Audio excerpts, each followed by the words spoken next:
Hello dear students, कैसे हैं आप सब? All good. मैं आपका टीचर विपुल तिवारी आज आपके लिए सर्कुलर मोशन में लेके आया हूं लेक्चर नंबर 3। पहले 2 लेक्चर्स में बच्चों हमने काइनेमेटिक्स पढ़ा है। काइनेमेटिक्स मींस मोशन, कि सर्कुलर पाथ में मोशन कैसे हो रहा है। Now we are going to study the dynamics. Dynamics means कि कौन से फोर्सेस हैं बच्चों जो पार्टिकल को सर्कल में घुमा रहे हैं। तो सबसे पहले बात करेंगे फोर्स की, जिसका नाम है सेंट्रीपिटल फोर्स।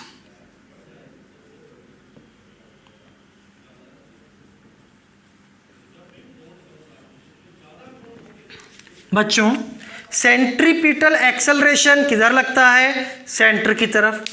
एक्सेलरेशन को देने के लिए एक फोर्स चाहिए, तो वो कौन सी फोर्स होगी? Centripetal force. तो बच्चों force which provides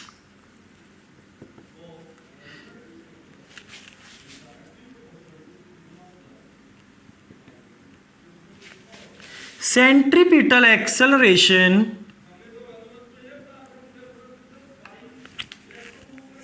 is called centripetal force. ठीक है, जो फोर्स सेंट्रीपिटल एक्सेलरेशन देगी वो कौन सी फोर्स होगी? Centripetal force. तो force centripetal is equal to mass into acceleration centripetal. तो force centripetal is acceleration centripetal कितना होता है? v²/r या फिर ω²r। This is your centripetal force. इसकी डायरेक्शन क्या होगी जो सेंट्रीपिटल एक्सेलरेशन की होती है? किस तरफ? सेंटर की तरफ। तो it always acts towards centre. ये हमेशा प्यारे बच्चों किस तरफ लगेगी? सेंटर की तरफ। ठीक है। Second type of force is we are studying tangential force.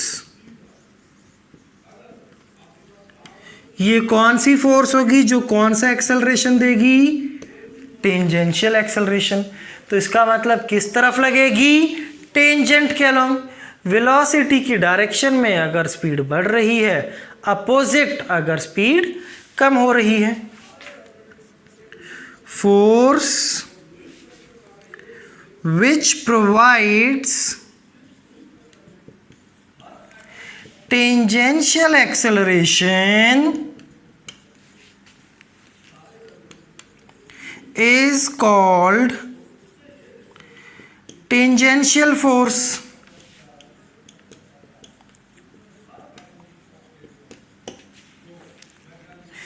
It always acts along tangent. हमेशा टेंजेंट के अलोंग लगेगी। और कितनी होगी ये टेंजेंशियल फोर्स? मास इनटू एक्सेलरेशन टेंजेंशियल। और टेंजेंशियल एक्सेलरेशन कितना होता है? It is rate of change of speed. ठीक है, स्पीड का चेंज। ठीक है बच्चों, एक और तरह का फोर्स होता है, लोअर क्लास में भी आपने सुना होगा, named as centrifugal force.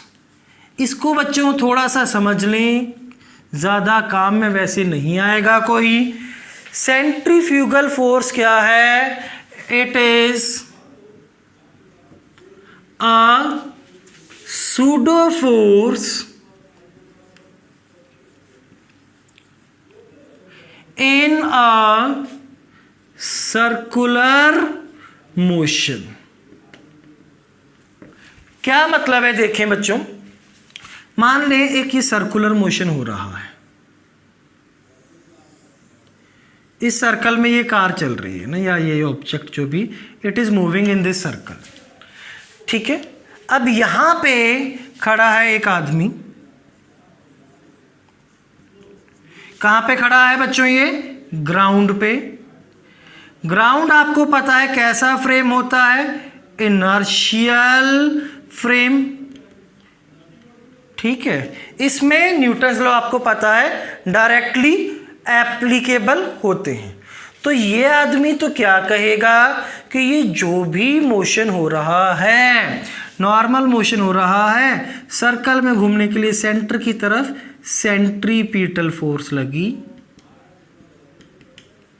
Equal to mv²/r। ठीक है ना बच्चों, ये बात इसको नोट कर लिया आप लोगों ने क्या?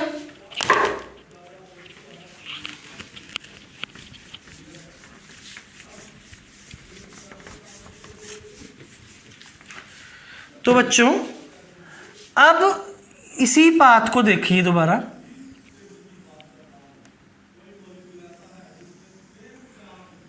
ये यहां पे जो मूविंग ऑब्जेक्ट था आपका,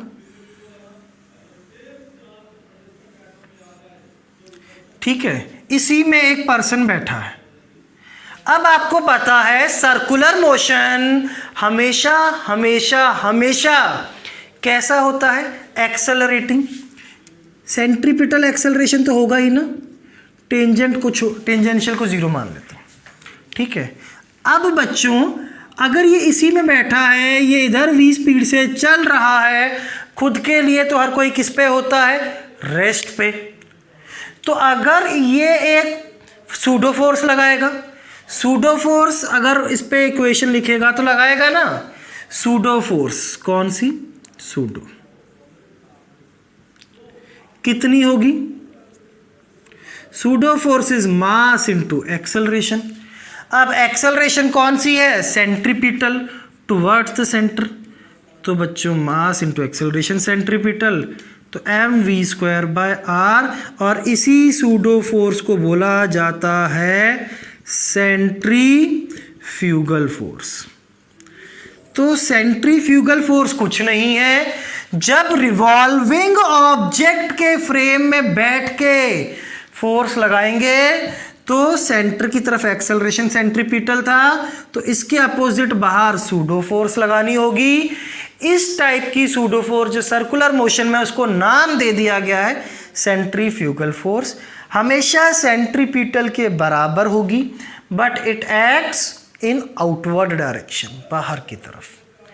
क्लियर हो गई बच्चों बात? क्वेश्चन में बहुत ज़्यादा यूज इसका नहीं आएगा, नोट करें इसको।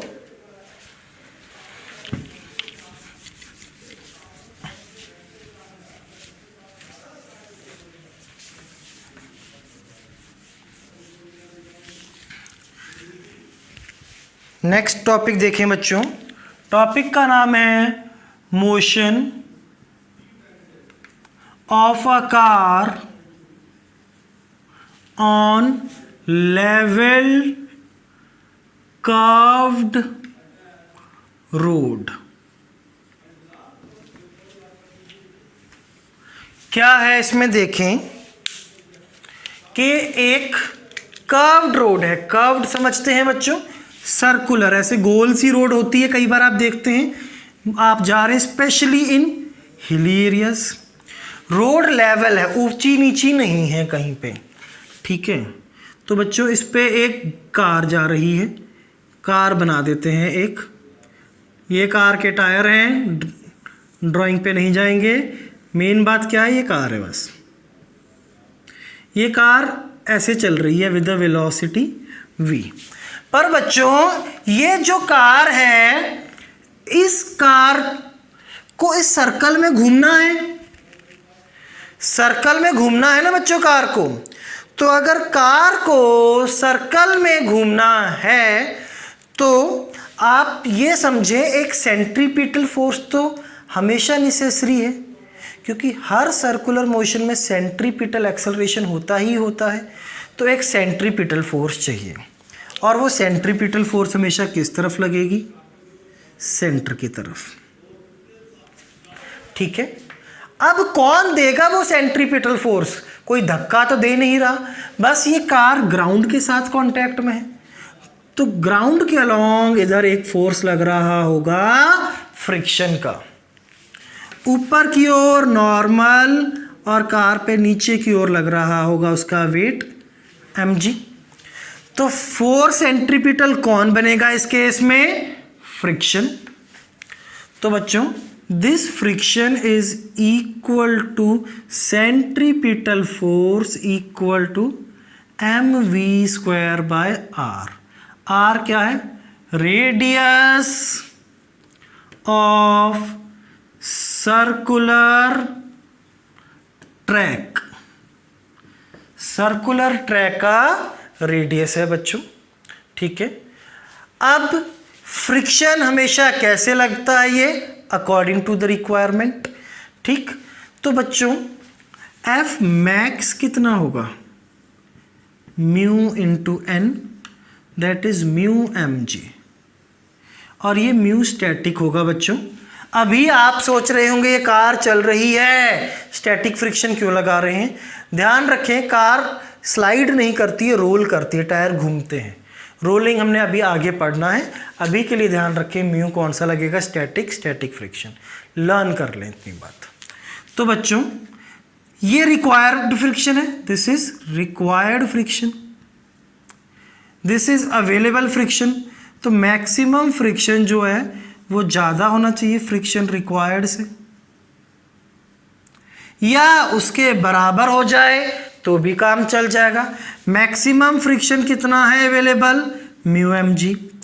रिक्वायर्ड कितना है friction? Equal to mv² by r।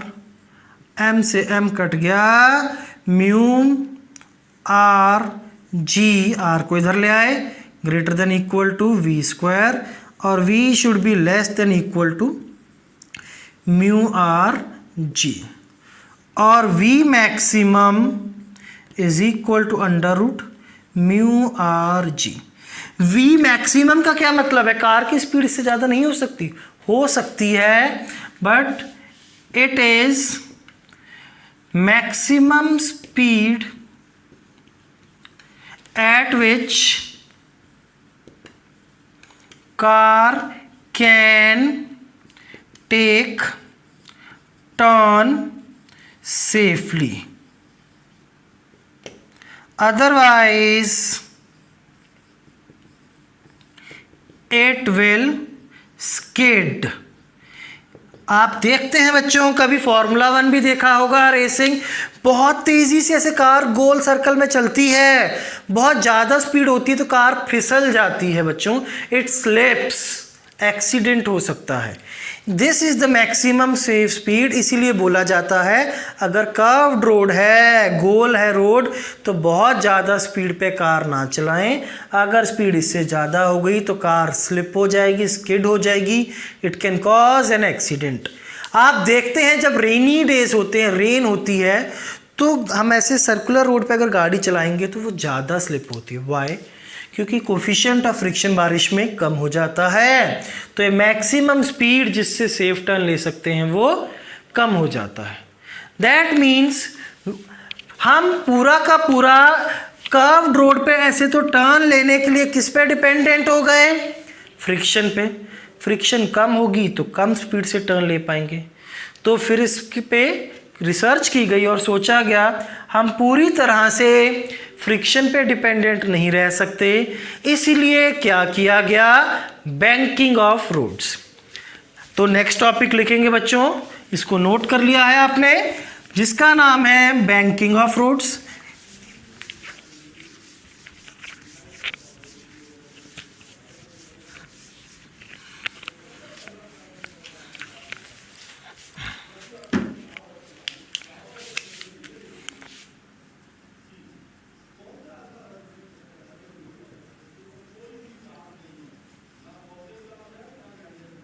बच्चों ये डेरिवेशन आपके फाइनल एग्ज़ाम्स या टर्मिनल एग्ज़ाम्स में स्कूल्स में भी पूछी जाती है, तो आपको डेरिवेशन आना चाहिए।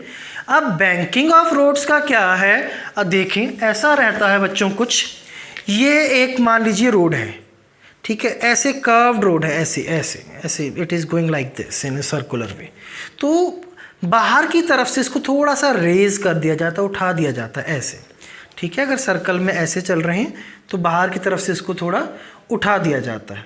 जिससे फ़ायदा क्या होगा, मान लीजिए ये कार है, इस पे जो मुड़ना चाहती है, तो अब इस पे नॉर्मल रिएक्शन ऐसे किसी एंगल पे लगेगा, ठीक है।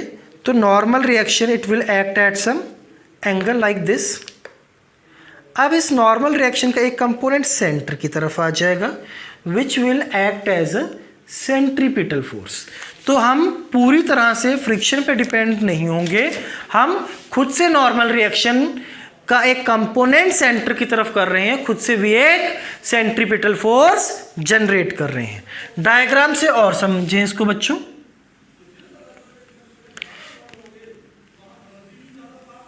ये रोड है, साइड से थोड़ा सा रेज कर दिया गया, कितने एंगल से, थीटा। इतना ज़्यादा रेज किया नहीं जाता है, थोड़ा सा रेज होता है। आप कभी भी ट्रैवल करें किसी गोल रोड पे, कर्व्ड रोड पे, तो आप देखना ऐसा ज़रूर होता है, स्पेशली जब पहाड़ों पे जाते हैं, आप हिल्स पे जाते हैं। बच्चों ये कार है यहाँ पे, अब फ्रिक्शन तो हमेशा सरफेस के अलॉन्ग लगता है, तो इसे फ्रिक्शन लग गया। वेट mg हमेशा वर्टिकली डाउनवर्ड्स लगता है बच्चों, और नॉर्मल लगता है सरफेस के परपेंडिकुलर, ठीक है। सर्कुलर मोशन के क्वेश्चंस या डेरिवेशन करने की एक ट्रिक ध्यान में रखें। ट्रिक है 3 कंपोनेंट्स फोर्सेस के ना। पहला component, first component towards centre. पहला कंपोनेंट किस तरफ कर देंगे, सेंटर की तरफ, वो क्या बन जाएगा, सेंट्रीपिटल फोर्स, ठीक है। दूसरा कंपोनेंट अगर होता है ये तब करना है बच्चों जब कंपोनेंट्स करने की रिक्वायर्ड होंगे, और किसी तरफ नहीं, बस इन्हीं तरफ करोगे, क्वेश्चन कोई नहीं रुकेगा। एक कंपोनेंट सेंटर की तरफ, सेकंड कंपोनेंट अलोंग टेंजेंट। जो टेंजेंट के अलोंग फोर्स का कंपोनेंट होगा that will be a tangential force. और प्यारे बच्चों थर्ड कंपोनेंट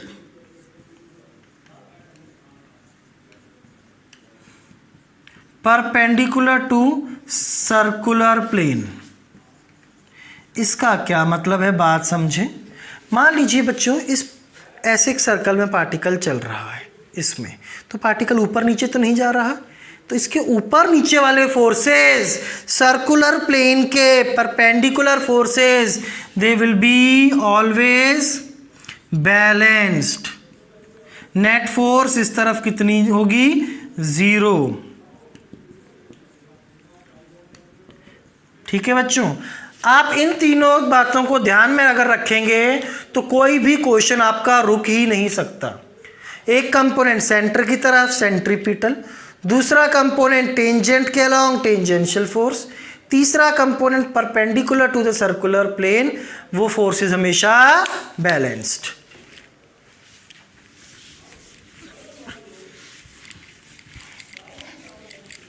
तो बच्चों अब देखें, जो भी सर्कुलर पाथ होगा उसका सेंटर तो इस तरफ है, ये फोर्स सेंटर की तरफ नहीं है। अब आप ये देखें ऐसे सर्कल में चल रहा है, mg तो वर्टिकली डाउनवर्ड है, प्लेन के परपेंडिकुलर, नॉर्मल के और फ्रिक्शन के कंपोनेंट करने होंगे। बेटे दिस एंगल इज थीटा, तो this will also be theta. इधर आ जाएगा आपका f cos थीटा, और इस तरफ आ जाएगा f sin theta. Getting my point. अब ये थीटा, तो ये वाला total 90, this is 90 minus theta. जिधर 90 माइनस थीटा होता है उधर कंपोनेंट कौन सा आता है, साइन थीटा, और ये आ जाएगा n cos थीटा, ठीक है बच्चों। तो इसमें टेंजेंट के अलोंग कोई कंपोनेंट नहीं आया, ये दोनों कंपोनेंट किस तरफ आए हैं, सेंटर की तरफ। ये सर्कल के perpendicular, because you know mg vertical होता है ना हमेशा, तो वर्टिकल कंपोनेंट्स, सर्कल के परपेंडिकुलर वाले कंपोनेंट्स कैसे होंगे? बैलेंस्ड। तो बच्चों n cos थीटा ऊपर, this should be equal to नीचे जो लग रहे हैं f sin theta plus mg। जो फोर्सेस सेंटर की तरफ लग रहे हैं वो कौन है? Centripetal force. कौन कौन लग रहा है?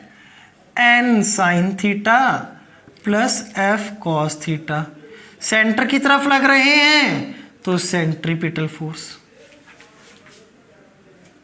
दे आर अलोंग सेंटर। तो ये है परपेंडिकुलर टू प्लेन, बैलेंस्ड। ठीक है बच्चों, अब मुझे मैक्सिमम स्पीड निकालनी है जिससे कार जा सकती है। तो बच्चों for v equal to maximum value, इधर फ्रिक्शन भी कैसा हो जाएगा फिर? मैक्सिमम। f मैक्स कितना होता है बच्चों?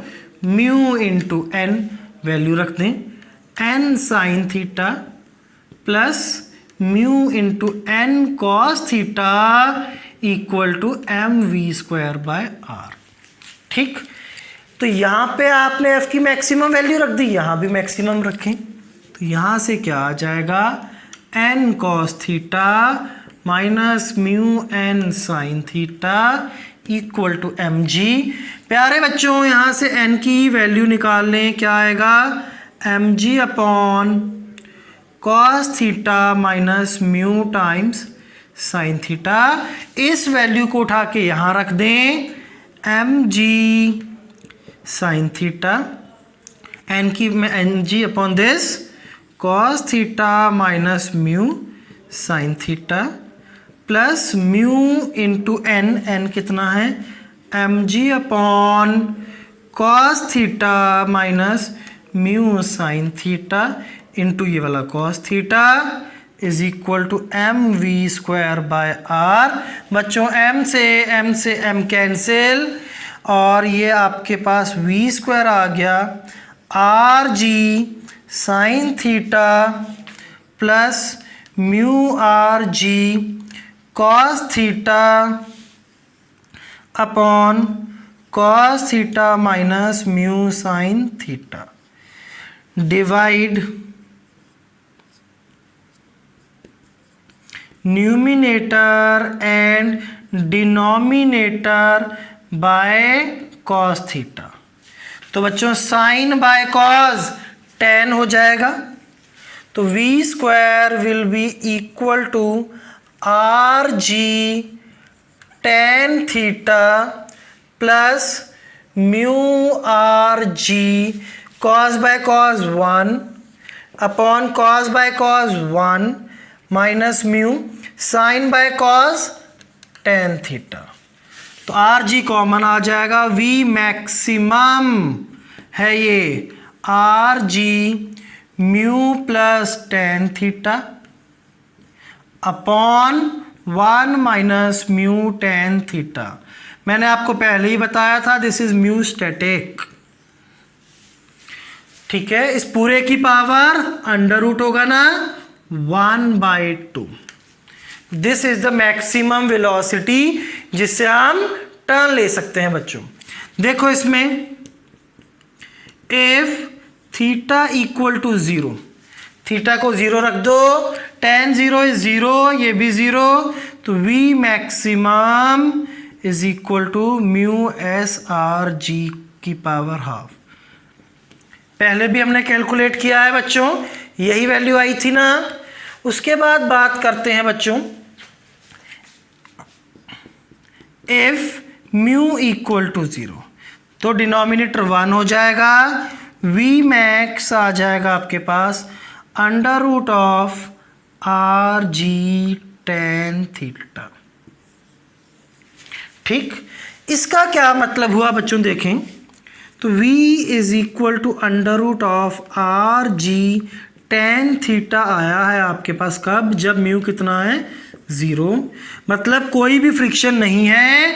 इसका मतलब आप बिना फ्रिक्शन के भी टर्न ले सकते हैं, जबकि बैंकिंग जब नहीं थी तो फ्रिक्शन कंपल्सरी था हमारे लिए टर्न लेने के लिए। बच्चों इतनी बात क्लियर है। And second, it is known as optimum speed. Optimum speed का क्या मतलब है कि अब देखो कोई फ्रिक्शन नहीं लग रही तो गाड़ी के टायर जो हैं वो घिसेंगे नहीं, खराब नहीं होंगे और हम इजीली टर्न ले पाएंगे। There is no requirement of friction at all. तो this is the optimum speed, there is no skidding at all.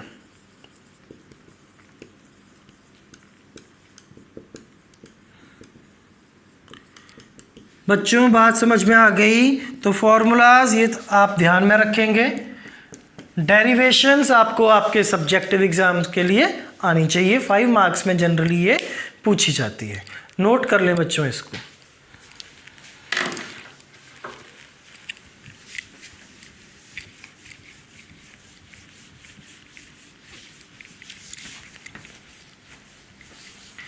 तो बच्चों थ्योरी पार्ट यहीं तक था इसमें। अब हम लोग कुछ क्वेश्चंस की प्रैक्टिस करेंगे। तो पहला क्वेश्चन देखते हैं बच्चों कि क्वेश्चन क्या कहता है हमारे से। क्वेश्चन कहता है अ सर्कुलर रेस ट्रैक, एक सर्कुलर रेस ट्रैक है, is banked at an angle of 45 degrees. It has radius equal to 40 meter. At what speed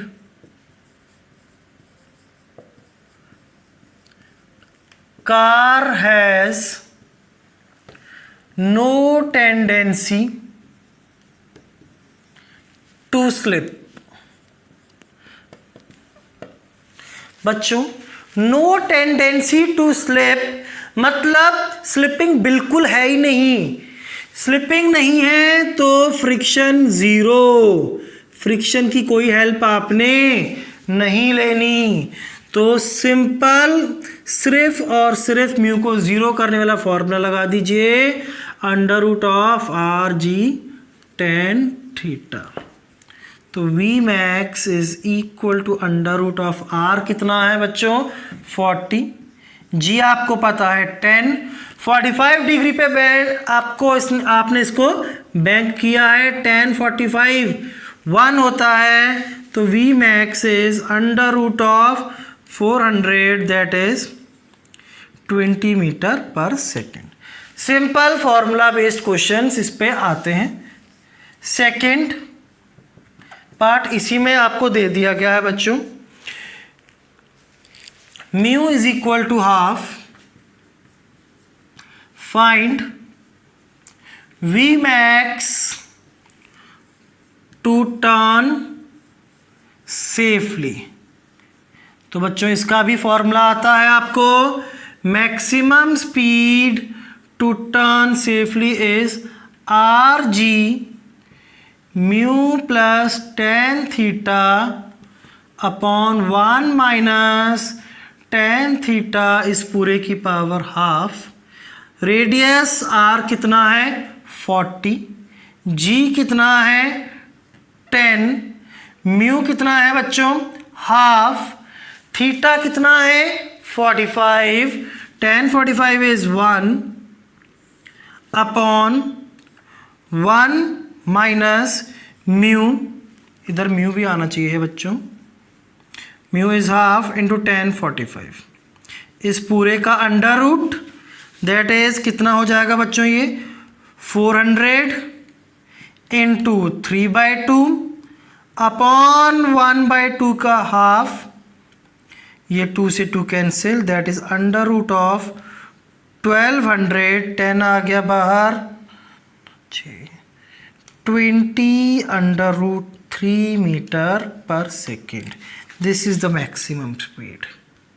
तो बच्चों फ्रिक्शन और नॉर्मल रिएक्शन दोनों का हेल्प होगा तो स्पीड हम काफ़ी बढ़ा सकते हैं। आई होप ये कंसेप्ट आपको समझ में आ गया है। कुछ और क्वेश्चंस प्रैक्टिस करते हैं बच्चों। बच्चों तो नेक्स्ट क्वेश्चन देखते हैं। क्वेश्चन में क्या बोला गया है आपसे, एक ये वुडन प्लैंक है। प्लैंक समझते हैं, एक लकड़ी का फट्टा। ये एक हॉरिजॉन्टल एक्सिस जो इस ओ के अबाउट पास कर रही है, इससे ये प्लैंक ऐसे घूम रहा है। ठीक है, जब प्लैंक बिल्कुल यहाँ था थीटा इक्वल टू 0 पे, तब इसके ऊपर ऐसे यहाँ पे ब्लॉक रख दिया गया। अब ये ऐसे घूमता गया, यहाँ पहुँचा, जब ये थीटा कितना हो गया, इक्वल टू 37 डिग्रीज, तब ये वाला ब्लॉक लगभग यहाँ से स्लिप करने लग गया। स्लिप करने का क्या मतलब होता है, इस टाइम पे मैक्सिमम फ्रिक्शन लगने लगी। इसको देखें, ऐसे समझ सकते हैं बच्चों आप। मान लीजिए ये लकड़ी का फट्टा है, ये ऐसे रोटेट कर रहा है ऐसे, तो जब ये बिल्कुल यहाँ ऐसे रोटेट करता हुआ यहाँ आया 0 डिग्री पे, यहाँ पे ब्लॉक रख दिया। अब इसका एंगल बढ़ता गया, जब ये एंगल 37 हुआ हॉरिजॉन्टल के साथ, तब यहाँ पे जो ये ब्लॉक रखा है कितने पे, 37 पे, इट स्टार्ट्स टू स्लिप। तो आपसे पूछा क्या गया है, coefficient of friction mu between block and plank. तो बच्चों 37 पे ये फिसलने लग गया ना। पहले तो आप ये देखें, इसका हमेशा सेंटर पहचानना होता है सर्कल का। ये इस सर्कल में घूम रहा है, करेक्ट। तो ये सेंटर है सर्कल का। सेंटर पहचानना क्यों जरूरी है, क्योंकि जो फोर्सेस सेंटर की तरफ होंगे वो सेंट्रीपिटल। बच्चों आप देखें, इसमें इस तरफ क्या लग रहा है, एक फ्रिक्शन, बिकॉज ये स्लिप करेगा। ठीक है, तो इस पे एक तो क्या लगेगा, फ्रिक्शन लगेगा। बच्चों फ्रिक्शन किधर लगेगा, इस पे नीचे की ओर या ऊपर की ओर। बच्चों ये ब्लॉक किधर जाना चाहता है, नीचे, तो ये फ्रिक्शन नीचे नहीं लगेगा, फ्रिक्शन किधर लगेगा, ऊपर की तरफ। ठीक है, इधर की तरफ कौन सा कंपोनेंट आएगा, mg sin थीटा वेट का कंपोनेंट, और ये टेंजेंट के अलॉन्ग mg cos थीटा, और इधर को ही बच्चों परपेंडिकुलर टेंजेंट के अलॉन्ग नॉर्मल रिएक्शन। तो आप इतनी बात तो बच्चों समझते हैं, जो टेंजेंट के अलॉन्ग हैं वो इस केस में बैलेंस्ड हैं। बैलेंस्ड क्यों है, क्योंकि ओमेगा है 3 रेडियन पर सेकेंड कांस्टेंट। तो बच्चों इसकी स्पीड कैसी है, कांस्टेंट। तो टेंजेंशियल एक्सेलरेशन 0, तो टेंजेंशियल फोर्स भी 0। तो n has to be equal to mg cos theta.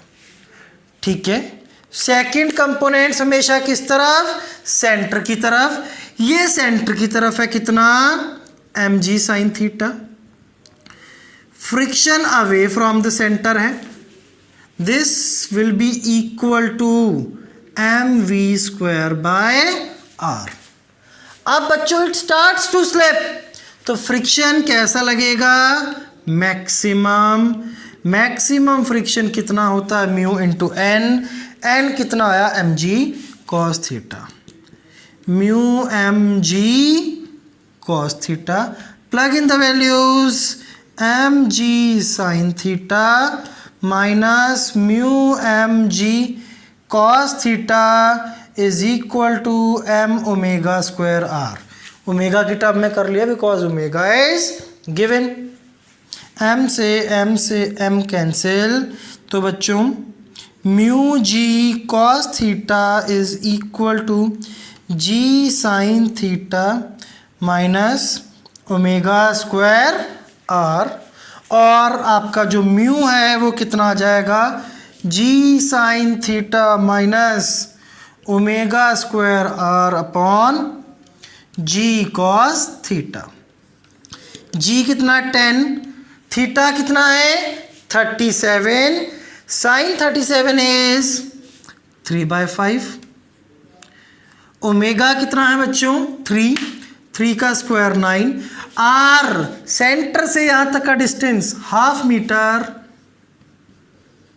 Upon g cos 37 is 4/5, यह आ जाएगा 6 माइनस 9/2 अपॉन में 8 आ जाएगा बच्चों। 12 minus 9 3/16। This is the value of mu. Clear है क्वेश्चन बच्चों? क्वेश्चन में कोई दिक्कत नहीं होगी अगर आप फोर्स के कंपोनेंट करने का ध्यान रखते हैं। एक कंपोनेंट सेंटर की तरफ, दूसरे टेंजेंट की तरफ और तीसरी तरफ भी करने की जरूरत पड़ेगी तो प्लेन के परपेंडिकुलर, और कुछ भी नहीं है। नोट करें क्वेश्चन को।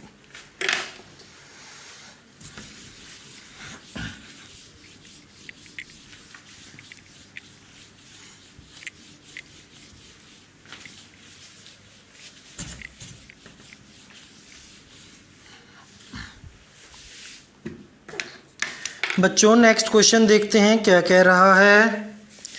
क्वेश्चन कहता है अ स्मॉल ब्लॉक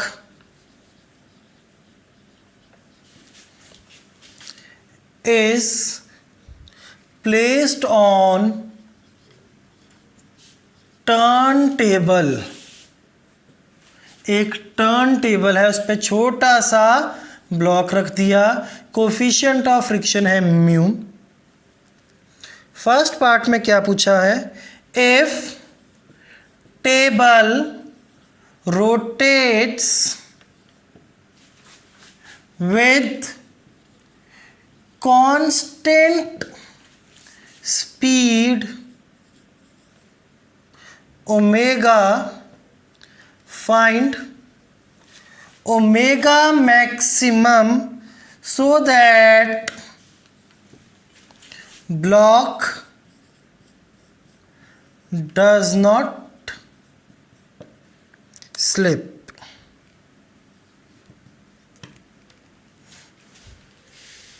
ठीक है, क्या दिया गया है बच्चों क्वेश्चन में? Diagram is also given.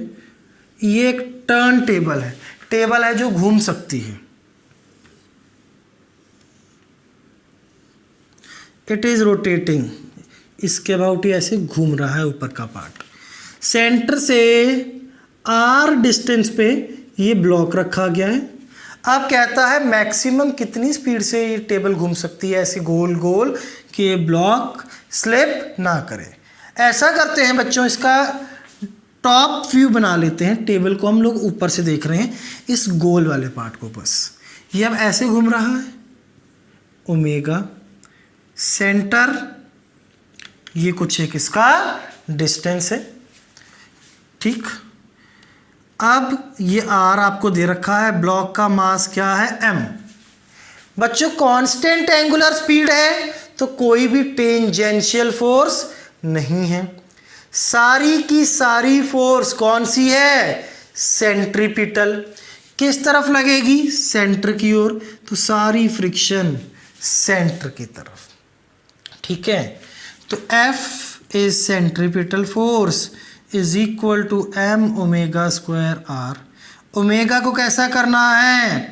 Maximum. Therefore friction को भी कैसा करना होगा बच्चों? मैक्सिमम।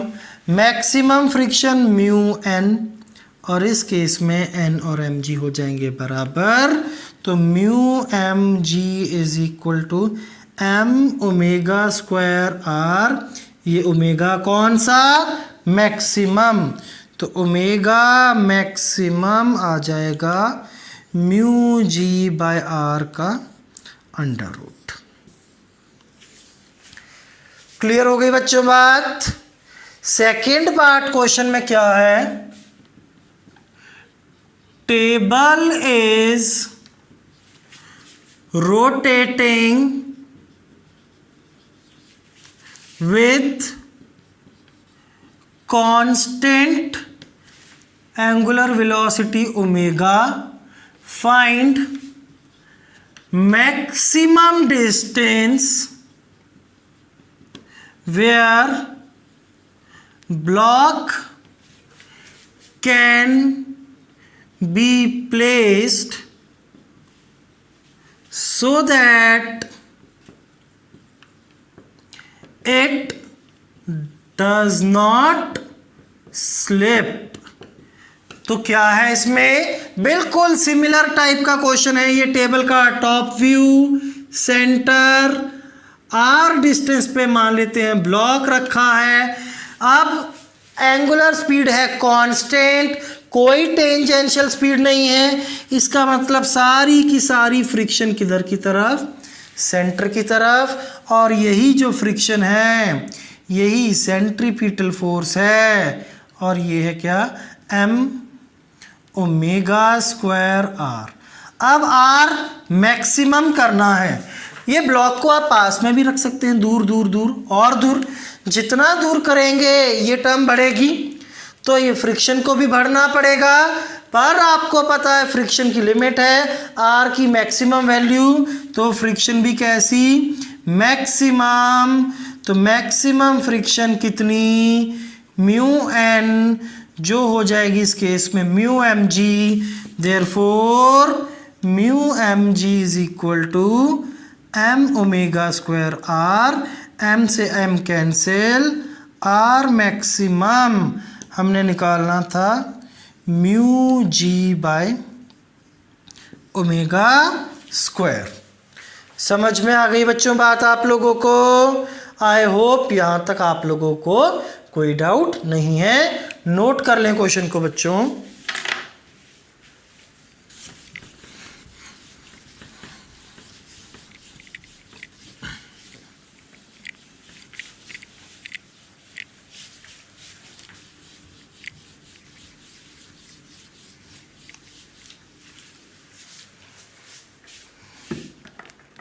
नेक्स्ट क्वेश्चन में क्या कहता है बच्चों, अ coin is placed on a rotating turntable at a distance of 20 centimeter. Now speed of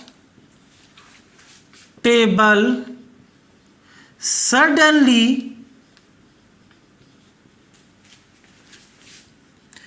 becomes double. Find maximum distance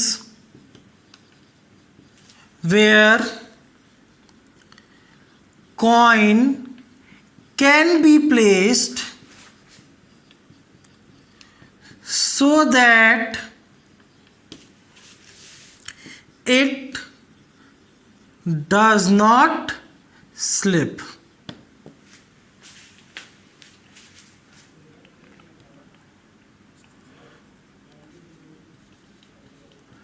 पहले वाला डिस्टेंस भी मैक्सिमम था। तो क्या है बच्चों, एक रोटेटिंग टर्न टेबल है। पहले इसकी कुछ एंगुलर स्पीड थी ओमेगा। यहाँ पे कॉइन एक ब्लॉक रखा था 20 सेंटीमीटर पे, ये सेंटर था और ये जस्ट फिसलने ही वाला था, मैक्सिमम डिस्टेंस पे रखा था। अब क्या किया गया, इसको ऐसा कर दिया गया, ये टर्न टेबल रोटेट करने लग गई पहले से डबल एंगुलर वेलोसिटी से 2 ओमेगा। अब कहता है इसको कहाँ तक रख सकते हैं जिससे ये ब्लॉक स्लिप ना करे। देखें बच्चों, कौन इसको मूव करा रहा था सर्कल में, फ्रिक्शन। क्या बन के, सेंट्रीपिटल फोर्स। पूरी की पूरी किस तरफ, सेंटर की तरफ। क्यों, क्योंकि स्पीड इसकी कांस्टेंट है, टेंजेंशियल में कोई कंपोनेंट नहीं है।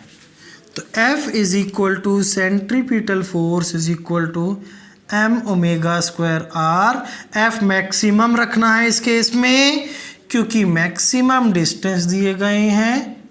R कितना है, 20 सेंटीमीटर, इतना मीटर हो जाएगा बच्चों। ठीक है, अब दूसरी बार भी तो घुमाएगा कौन सर्कल में, फ्रिक्शन ही। तो फिर से कितनी फ्रिक्शन लगेगी, उतनी ही। मैक्सिमम डिस्टेंस की बात हुई है ना, और ये हो गया है 2 ओमेगा इंटू आर डैश। 100 को हटा देते हैं, आंसर सेंटीमीटर में ही निकाल लेंगे। कंपेयर कर दो, M omega square 20 m into 4 omega square into r dash, omega square m से m, तो r dash is 20/4 5 centimetre. Clear हो गई बात बच्चों? इजी क्वेश्चन है यहाँ तक, नोट करें। एक दो अच्छे क्वेश्चंस देखते हैं।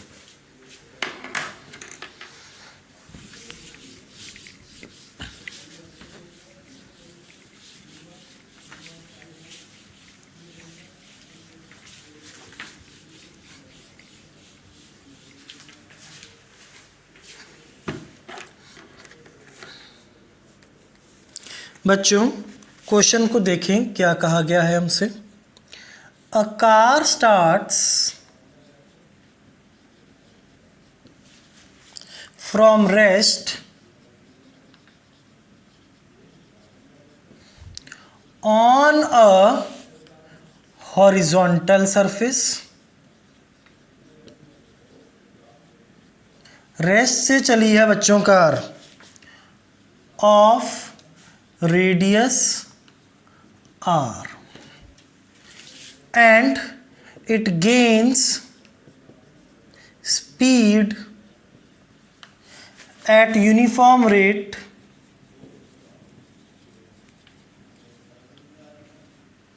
x. Mu is coefficient of friction between tires and ground.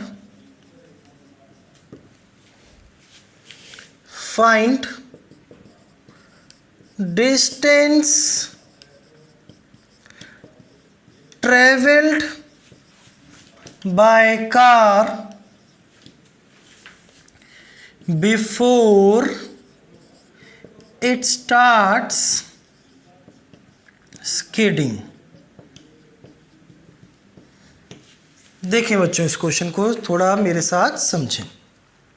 Car एक सर्कुलर पाथ में चल रही है, हम सर्कुलर पाथ बना देते हैं, ठीक है। इसमें ये कार मूव कर रही है। अब कार कैसे चली बच्चों? रेस्ट से। तो जब कार इस सर्कल में चलेगी तो उसकी स्पीड बढ़ती जा रही है। स्पीड को कौन बढ़ाता है? Tangential acceleration. तो कार की टेंजेंशियल एक्सेलरेशन कितनी है? x। तो बच्चों अगर स्पीड बढ़ रही है तो एक तो फोर्स टेंजेंट के अलॉन्ग होना चाहिए और एक फोर्स सेंटर के अलॉन्ग तो चाहिए ही चाहिए, सेंट्रीपिटल फोर्स। पर कोई ऐसा फोर्स तो है नहीं हमारे पास, तो सिर्फ एक ही फोर्स है, फ्रिक्शन। तो उसको ही ये दोनों काम करने होंगे। तो फ्रिक्शन कहीं ऐसे लगेगा, उसका एक कंपोनेंट सेंट्रीपिटल फोर्स बनेगा और फ्रिक्शन का अदर कंपोनेंट टेंजेंशियल फोर्स बनेगा, ठीक है बच्चों। अब उसके बाद कुछ डिस्टेंस ट्रैवल करने के बाद कार स्लिप हो गई। क्यों? क्योंकि बच्चों ये टेंजेंशियल एक्सेलरेशन इसकी स्पीड को बढ़ाती जाएगी। और आपको पता है सर्कल में अगर गाड़ी चल रही है एक स्पीड मैक्सिमम है, उससे ज़्यादा स्पीड नहीं हो सकती, अदरवाइज इट विल स्लिप। तो एक बढ़ते बढ़ते वेलोसिटी की एक वेलोसिटी आएगी। कौन बढ़ा रहा है स्पीड को? Tangential acceleration. स्पीड बढ़ती गई और बढ़ती गई, एक स्पीड आई, अब कार स्लिप होने लग गई। शुरू हुई थी रेस्ट से और बढ़ते बढ़ते वो स्पीड आई जब कार स्लिप होने लग गई। उसके बीच का पूरा डिस्टेंस हमने कैलकुलेट करना है। Not a tough question. Friction is acting as both. तो friction is the resultant of tangential force plus centripetal force under root of A square plus B square. तो friction is equal to tangential force mass into tangential acceleration का square, mass into centripetal acceleration का square. तो बच्चों tangential acceleration कितना है? x इसका square into V square by R इसका square. बच्चों हमें मैक्सिमम स्पीड निकालनी है सेफ टर्न के लिए, क्योंकि उसके बाद तो कार स्लिप होने लग गई। तो वेलोसिटी कैसी? मैक्सिमम, तो फ्रिक्शन भी कैसी, मैक्सिमम, तो friction maximum mu into N, जो बच्चों इस केस में mg के बराबर होगा।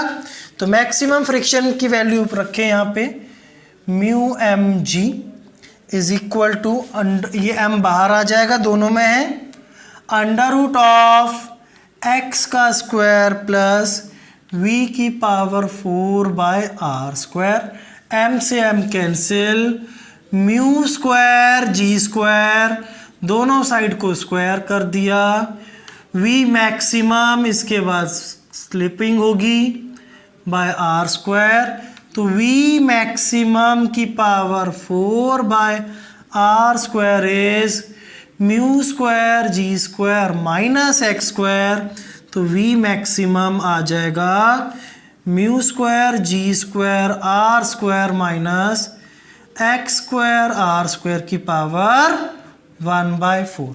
इतनी वेलोसिटी के बाद गाड़ी स्लिप करेगी, ये भी पूछा जा सकता है क्वेश्चन में। पर अब डिस्टेंस पूछा है, डिस्टेंस इससे इजीली निकल जाएगा, v square minus u square is equal to 2as, fine initial speed 0, ये final speed v max, speed को बढ़ा कौन रहा है, टेंजेंशियल एक्सेलरेशन, तो s is equal to v max का स्क्वायर बाय 2x, इसका स्क्वायर कर दे बच्चों, तो म्यू स्क्वायर जी square r square minus x square r square की पावर हाफ हो जाएगी अब upon 2x। This is the distance travelled, इसके बाद कार स्लिप करेगी। समझ में आ गई बच्चों बात, इसको नोट करें।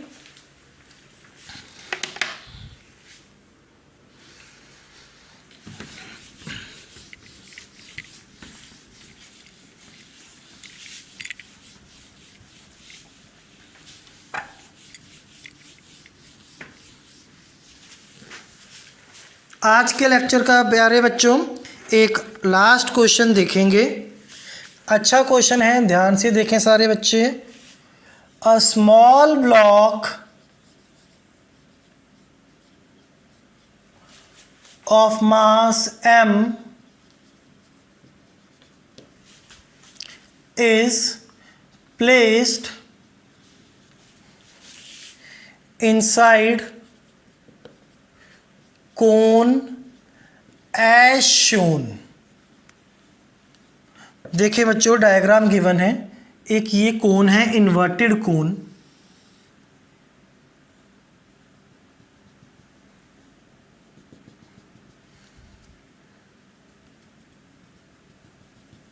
यहाँ पे एक छोटा सा ब्लॉक रख दिया गया है और इस ब्लॉक का मास है m, कोफिशिएंट ऑफ फ्रिक्शन है म्यू, ये कोन घूम रहा है ऐसे with constant angular velocity omega. ये वाला एंगल हमारे को गिवन है, क्या बोलते हैं इस एंगल को, सेमी वर्टेक्स एंगल बीटा। अब आपसे क्या पूछा गया है, find omega minimum and omega maximum so that block does not slip। बच्चों देखने में क्वेश्चन टफ है, अगर जो हमने पढ़ा है आप उसको फॉलो करते हैं तो बिल्कुल इजीली निकल जाएगा। पहले तो आप ये देखें, अगर इसको ऐसे रखा छोड़ देंगे तो स्लिप के नीचे आ जाएगा। तो बच्चों अब इसको धीरे धीरे घुमाया, एक ओमेगा आएगा जिस पे ये नहीं गिरेगा। ऐसा क्यों होता है वो हम देखते हैं। इसका एक एग्जाम्पल होता है बच्चों जिसको हम लोग बोलते हैं मौत का कुआं। मौत का कुआं में क्या होता है, आपको कभी आपने सर्कस वगैरह में देखा हो, एक आदमी बाइक चलाता है ऐसे कुएं पे, वेल पे, पर आप देखेंगे कभी वो सीधी वॉल्स नहीं होती, दे आर स्लांटेड, थोड़ी सी स्लांट होती है, it is very tough to drive. तो उसी तरह का कुछ केस है। अब ये ब्लॉक नीचे नहीं गिर रहा, क्यों नहीं गिर रहा, ये इस सर्कल में घूमेगा, इस सर्कल में घूम रहा है, ठीक है। अब पहले बात कर रहे हैं किसकी, ओमेगा मिनिमम की। तो ब्लॉक इससे थोड़ा सा भी कम ओमेगा हुआ घूमने का इसके कोण का, तो ये नीचे आ जाएगा। नीचे आ जाएगा तो फ्रिक्शन किधर लगेगी, ऊपर। Weight mg always vertically downwards, और नॉर्मल हमेशा सरफेस के परपेंडिकुलर। ठीक है बच्चों, अब आपको पता है तीन तरफ फोर्सेस करनी होती हैं, सेंटर की तरफ सेंट्रीपिटल, टेंजेंट के लॉन्ग टेंजेंशियल, सर्कल के परपेंडिकुलर बैलेंस्ड। बच्चों सर्कल के परपेंडिकुलर है, ये दोनों किसी भी तरफ नहीं है इनमें से। दिस एंगल इज बीटा, ये एंगल यहाँ पे 90, ये ट्राइंगल देखें ये वाला, तो ये 90 माइनस थीटा, ये वाला, तो दिस एंगल इज थीटा। तो ये एंगल थीटा, तो इधर n का कंपोनेंट आएगा n cos थीटा। बच्चों इधर n का कंपोनेंट आएगा n sin थीटा। ये बीटा, तो ये एंगल भी बीटा, कॉरस्पॉन्डिंग एंगल्स। ठीक है, ये दोनों लाइनें पैरेलल हैं और ये सेम लाइन है। तो f का इधर कंपोनेंट आएगा कितना प्यारे बच्चों, f cos बीटा, और f का इधर कंपोनेंट आएगा f sin बीटा। इतना डायग्राम हमने बना लिया है, तो अब कुछ भी नहीं है। ये परपेंडिकुलर वाले forces balanced, n sin theta plus f cos beta is equal to mg। जो सेंटर की तरफ लग रहे हैं, इधर सेंटर है ना, ये सेंटर की तरफ n sin cos बीटा है बच्चों, थीटा, थीटा कोई एंगल नहीं है, सारे एंगल कौन से हैं, बीटा हैं। सेंटर की तरफ n cos beta, away from centre f sin beta. This is net force towards the centre, centripetal force m omega square r। बच्चों अगर ओमेगा मिनिमम तो फ्रिक्शन भी मिनिमम, तो ओमेगा मिनिमम अगर तो फ्रिक्शन भी मिनिमम, सॉरी फ्रिक्शन मैक्सिमम है ना, क्योंकि ये टर्म माइनस हो रही है। फ्रिक्शन मैक्सिमम कितना होता है, म्यू इंटू एन, एन की वैल्यू यहाँ से निकालते हैं, तो friction maximum mu into n. तो बच्चों एन की वैल्यू यहाँ रख दीजिए, n sin beta plus mu into n cos beta equal to mg। n निकाल लेंगे यहाँ से, mg upon sine beta plus mu cos beta. Put this value of n in this equation. यहाँ पे पहले क्या बना है, n cos beta minus mu n sine beta is equal to m omega minimum का स्क्वायर इंटू r। n की वैल्यू उठा के यहाँ रखेंगे, mg cos beta upon sine beta plus mu cos beta minus mu n कितना है प्यारे बच्चों, mg upon sine beta plus mu cos beta into sine beta is equal to m omega square r। कौन सा omega minimum, m से m cancel, तो बच्चों ये आ जाएगा omega minimum is g cos beta minus sine beta upon sine beta plus mu cos beta upon r इस पूरे की power 1/2। This will be the minimum angular velocity. Clear हो गई बच्चों बात, नोट करें इसको पूरे को। अच्छा बच्चों अब बात करते हैं ओमेगा मैक्सिमम की। कौन बना लें यहाँ पे दोबारा से, क्या आपका यही पूरा सॉल्व नहीं करेंगे, आपको ट्रिक बता देंगे।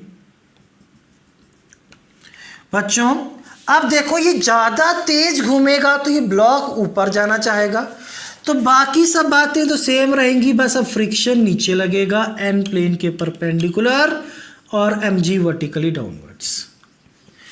बस इतनी ही फर्क आएगा किसके लिए, ओमेगा मैक्सिमम के लिए। ट्रिक क्या है, आप इसमें म्यू की जगह माइनस म्यू रख दीजिए, ओमेगा मैक्सिमम हमेशा ऐसे क्वेश्चन में निकल आएगा, कितना हो जाएगा जी कॉस बीटा। अच्छा इधर भी आपके पास म्यू है ना, हाँ जी बिल्कुल है, इधर आपके पास ऊपर भी म्यू था बच्चों जो हमने यहाँ पे मिस कर दिया है, minus mu g sine beta था यहाँ पे, तो म्यू की जगह minus mu g cos theta plus mu g sine beta upon r sine beta minus mu cos beta इस पूरे की पावर हाफ, ये आंसर ओमेगा मैक्सिमम बन जाएगा। तो बच्चों आज का लेक्चर यहीं तक है, तो इसको अच्छे से रिवाइज करें, सर्कुलर मोशन के क्वेश्चंस को प्रैक्टिस करें।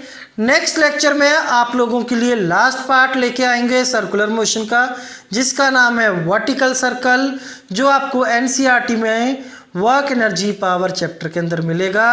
तब तक इसको रिवाइज करें and if you like the video share the videos, share the channel with your friends. तब तक बाय बाय, टेक केयर।